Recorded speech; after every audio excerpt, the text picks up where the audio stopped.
Speaker, as the youth senator, I cannot afford not to put my word across as far as this motion is concerned. And I want to agree with my colleagues that there is a need for a policy change in this country. But even most importantly, there is a need for a shift in mindset. Why do I say this? Mr. Speaker, interns go through a lot, and most of them are actually breadwinners. Most of our youth working in the government offices, in various government institutions, are breadwinners. And I'm sure if we were to rank countries, the level of depression of the young people in countries globally, Kenya will rank among the top. This is why you see them very, very much aggressive on social media, aggressive on the streets. It's because of the level of frustration that our young people are going through. Mr. Speaker, we need a shift in mindset in our country as far as the administration is concerned.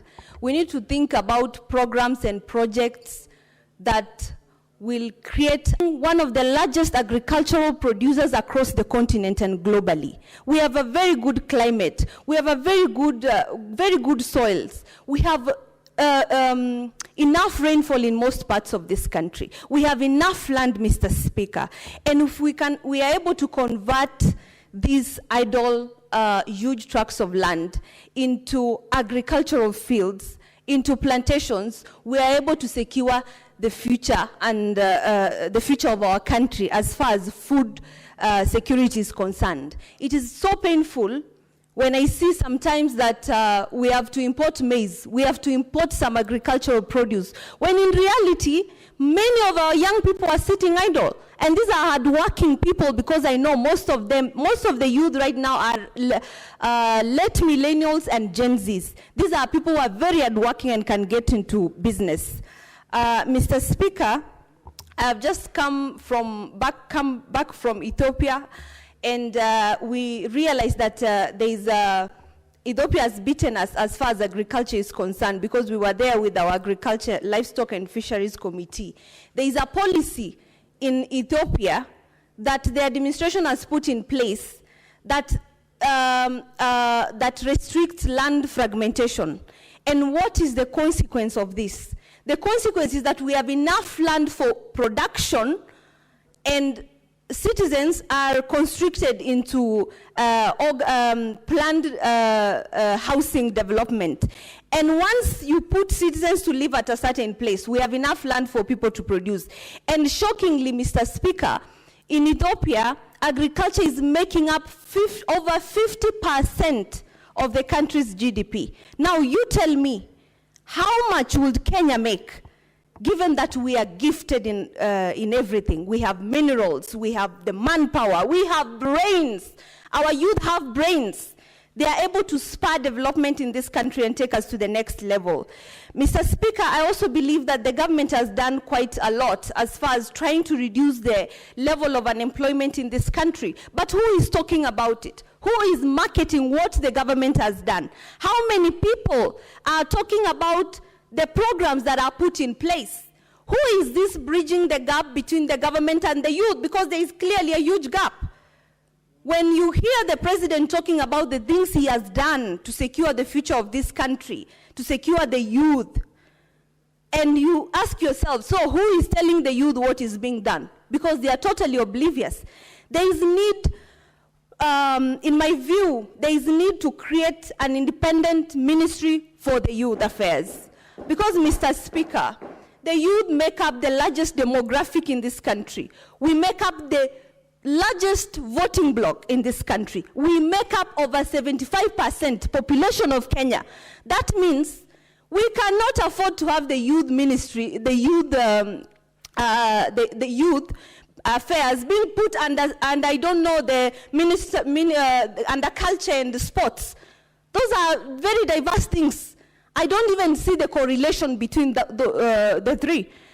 If we have an independent youth ministry, we are able to have a budget for the youth, we are able to streamline all government operations through the ministry so that we are able to take care of the business of the youth, because it's a very huge business, Mr. Speaker.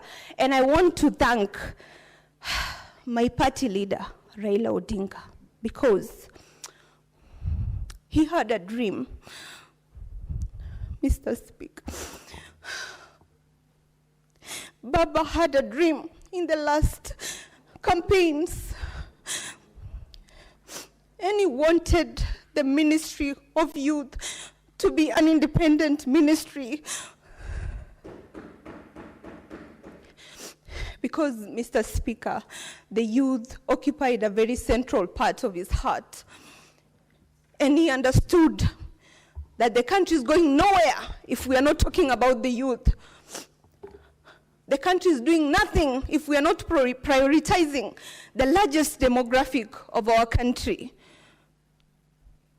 I have worked in several ministries, state ministries, before I became a senator, Mr. Speaker.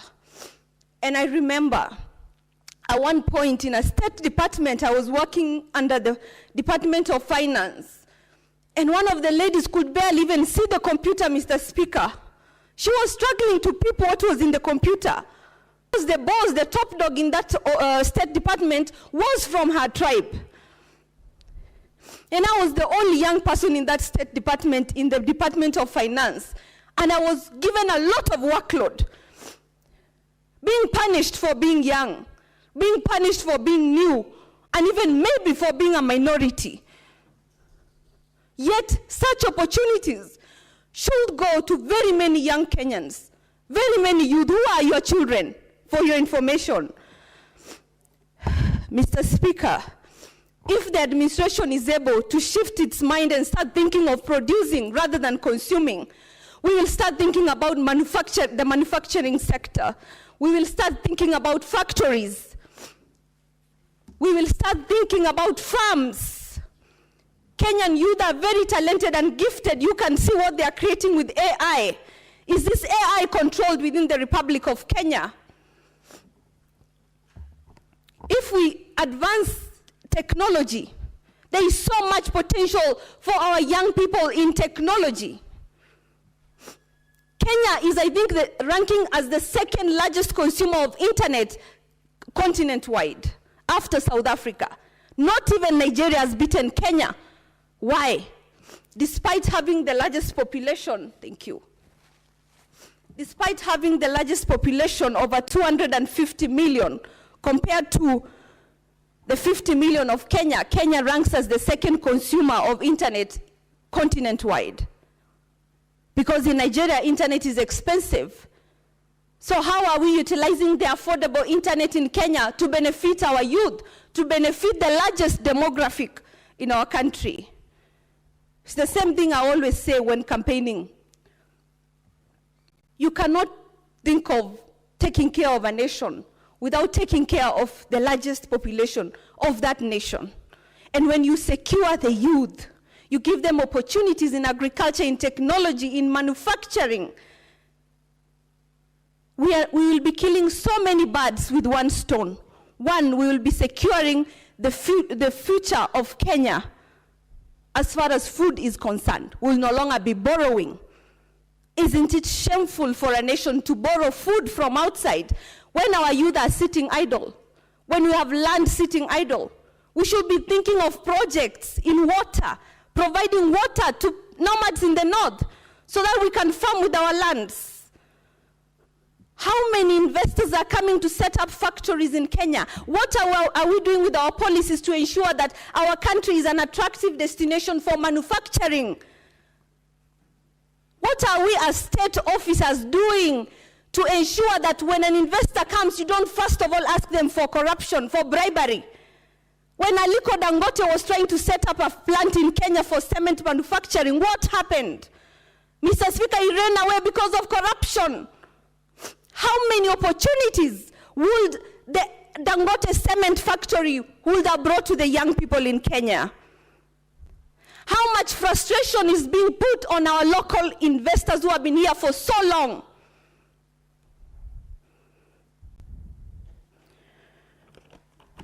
Mr. Speaker, there is a need to start thinking of our youth as our children, as people deserving of a decent life, a decent wage bill, decent employment. There is need for NYS to be made mandatory And these young people paid something while they are in school. If you look at all the nations that have developed since the time immemorial, their story of success and growth has been rooted in investing in the future of the youth. Look at the West African countries that have just gone through a coup. These leaders have taken initiative to invest in agriculture, in manufacturing. I have seen Burkina Faso relaunching its airline for the first time, Mr. Speaker.